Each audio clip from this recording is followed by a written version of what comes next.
നമ്മളെ ആളുകൾക്ക് കുറെ അറ്റാക്ക് വരുന്നെന്തുകൊണ്ടാണ് നിങ്ങള് മക്കളെ കാര്യം, പിന്നെ ഓൾക്ക് ഓല് പ്രസവിച്ച കാര്യം, പ്രസവിച്ച പോത്തുംകുട്ടിനെ അറക്കണ കാര്യം, അത് കഴിഞ്ഞിട്ട് പിന്നെന്ത് ചെയ്യുക, ഓൾക്ക് പെരണ്ടാക്കണ കാര്യം, പെരണ്ടാക്കുമ്പോഴേക്ക് ഫർണിച്ചർ കൊണ്ടുപോകണ കാര്യം. ആരെയപ്പം ഇതൊക്കെ ഇങ്ങോട്ട് പറഞ്ഞേ? ആരെയപ്പം ഇങ്ങോട്ട് പറഞ്ഞ് പറഞ്ഞ കുറെ കാര്യം ഉണ്ടേനി പഠിച്ചോൻ, അതിനൊന്നും ഞമ്മക്കാവൂല. പഠിച്ചോൻ പറയാത്ത കാര്യങ്ങളൊക്കെ ചെയ്യാൻ ഭയങ്കര ഉസാറാ നമ്മള്. അപ്പൊ ചിലവരൊക്കെ ഹക്കീക്ക് ഇങ്ങനെ അറക്കും, സുബ്ഹാനല്ലാഹ്, ലോൺ എടുത്തിട്ടേ. എന്തിനാ അതിന്റെ ആവശ്യം?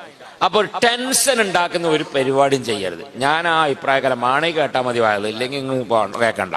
അതുകൊണ്ട് ഒരു ടെൻഷൻ. 800 സ്ക്വയർ ഫീറ്റിന്റെ പുരക്ക് പൈസ ഉണ്ടെങ്കിൽ 800 സ്ക്വയർ ഫീറ്റിന്റെ പെര ഉണ്ടാക്കിയാൽ മതി. 2500 സ്ക്വയർ ഫീറ്റിന്റെ പെര. എന്നിട്ട് ഉസ്താദ് ഏത് വരക്കണം, കുറെ കടണ്ട് പെര ഉണ്ടാക്കി. ആരെങ്കിലും എന്നോട് കട ഉണ്ടാക്കി പെര ഉണ്ടാക്കാൻ പറഞ്ഞു. എനിക്കത് വരക്കാൻ ഉത്തരക്കോടിയാ. അപ്പൊ അവനൊന്ന് 50,000 റുപ്യ ആണെന്ന് വരക്കാം. അപ്പൊ അതുകൊണ്ട് ടെൻഷൻ ഉണ്ടാക്കണുണ്ടായത്. നേരെ മറിച്ച് 800 സ്ക്വയർ ഫീറ്റ് 2 ബെഡ്റൂമും 1 കിച്ചണും 1 ഡൈനിങ് ഹാളൊക്കെ ഉള്ള ഒരു ചെറിയ ഒരു പുര ഉണ്ടാക്കുക.